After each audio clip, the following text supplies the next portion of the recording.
decided to make this cutting of hay.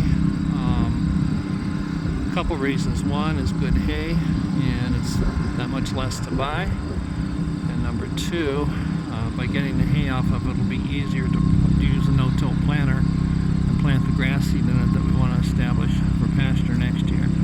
So we're mowing it today. It's Friday, and should be able to bale it next Tuesday if everything goes okay.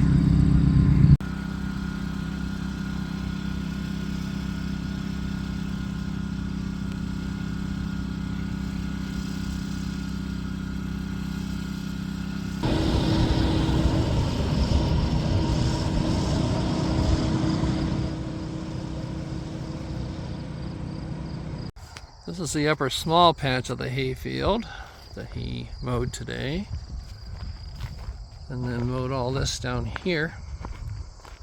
Goes around. The whole patch is combined. There's about 6 acres.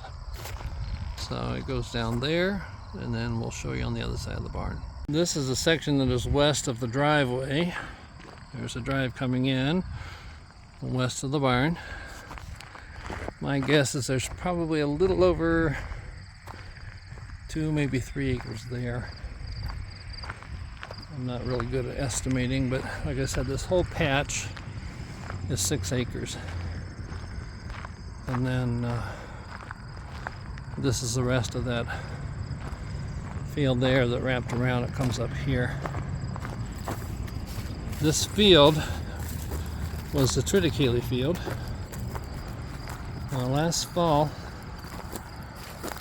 we sprayed this alfalfa and clover, tried to kill it, and then we planted the triticale, and did not get a good kill on the alfalfa.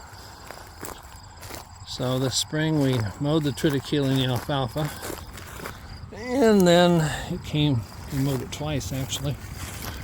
It came back each time, so then the farmer that farms our farm, he's got hay north of that pile up there, north of those trees. He's got 13 acres of hay, which this was part of what he had planted. And we took it to make pasture out of it.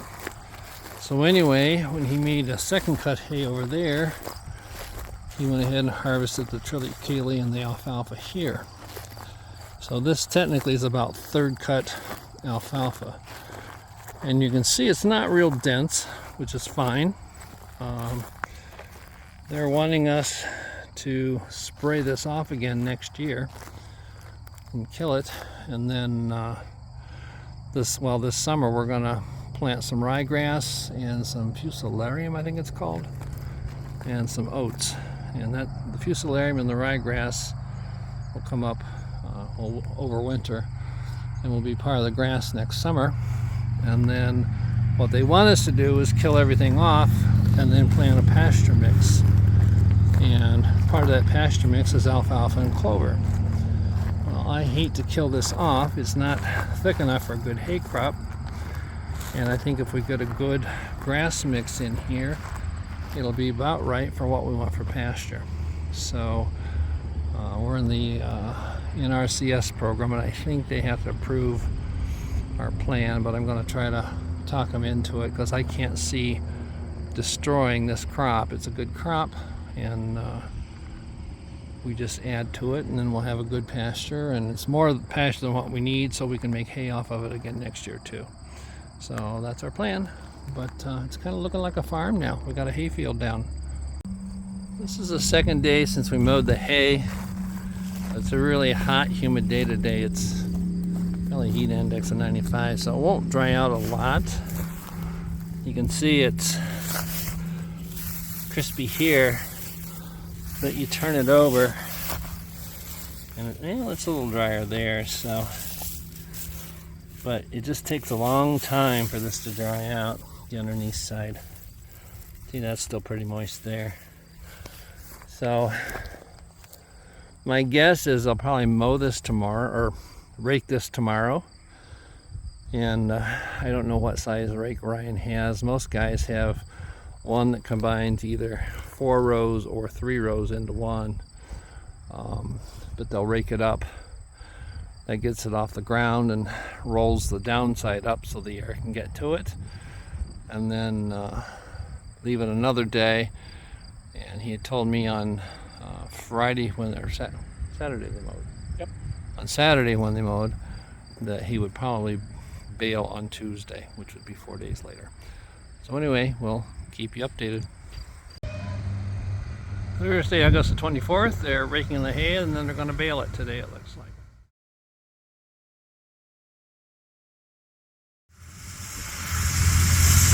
We're going to rake it now and come back in about an hour, hour and a half and bale it. Give it some time to dry the debris. All the hay raked. They're coming back, about an hour or so. And we're going to bale this up. May not be a lot of hay, but at least it's more than we had. And just that much less that we have to buy. And we're baling hay.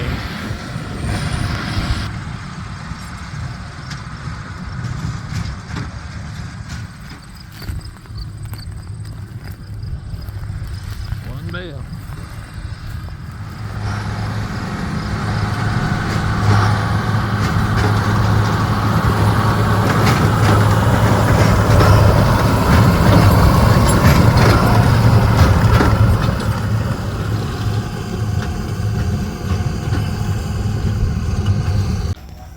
Just finished baling, and he's ejecting the final bales from the chamber.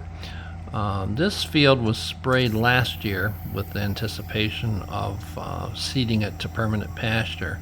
The spray only killed about 65% of the alfalfa, so we have about a 35% stand. And then with the drought this year, we didn't have a very good crop, but we hated to waste it. So in a normal year, this 6 acres would produce probably 12 to 15 bales, and those bales weigh about 900 pounds. This year we got 5, so that's 5 more than we had. And the other reason we wanted to bale this is it gets the hay off the ground, because we're going to seed grass seed in this tomorrow. They're going to come in and seed the grass seed to try to convert this to pasture. We have the 5 bales, so we're picking them up with the gravel hook on the Branson tractor, and we have a ballast on the back with about 200-300 pounds of weight in it, as well as fluid in the tires to counterbalance the bales. The bales weigh about 900 pounds, but the tractor handles it well. So we're picking up the first one, taking it to the barn. The hay, when it was baled, had a little bit higher moisture than what you'd like to have when you stack it in a barn. He had treated it with a chemical. It's basically acetic acid, like vinegar, that helps it cure. And then we're stacking them on pallets, and we're not stacking them tight. We'll let them sit for about a week to 2 weeks and let them dry out and cure before we stack them tighter. So that's what we're doing now, is we're putting the 4th one in.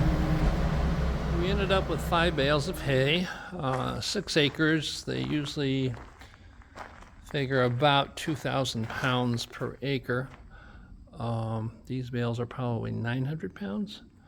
So there's 5, and so that's 4,500 off of 6 acres. Is not quite 1,000 pounds per acre, which is about right, because that field was sprayed, but the spray didn't do its job. It didn't kill it all. So I estimated about a 30-40% stand, which, if you take 40% of 2,000 pounds, is about 800 pounds. So that's about what we got, not quite. So that's about right. Hated to see it go to waste. Maybe it wasn't worth baling it, but that'll be some good feed for us. That's 5 bales we don't have to buy. Just had to pay for the baling. So like I say, we're going to let them sit here at least a week or 2 to let them cure out, dry out, and then we'll stack them. Not sure where I'm going to put them, because I want to feed them fairly soon, so we'll have to figure out where we stack them. I might put them back there in that corner, then leave some space so that we can get into them to feed them. So anyway, that's our plan. Got them all in, and hopefully tomorrow we're going to seed the field with ryegrass and festulolium, I think it's called. 2 grass mixtures to add to the alfalfa for pasture next spring and summer in hay. So once again, thanks for joining us at Norwal Farm. If you haven't already, please subscribe, ring the like or check the like button, and that helps our channel, and then ring the notification bell. That will alert you of any new videos. And please leave a comment for us. We'd love to hear from you, and share this video with a friend. Once again, thanks for joining us at Norwal Farm.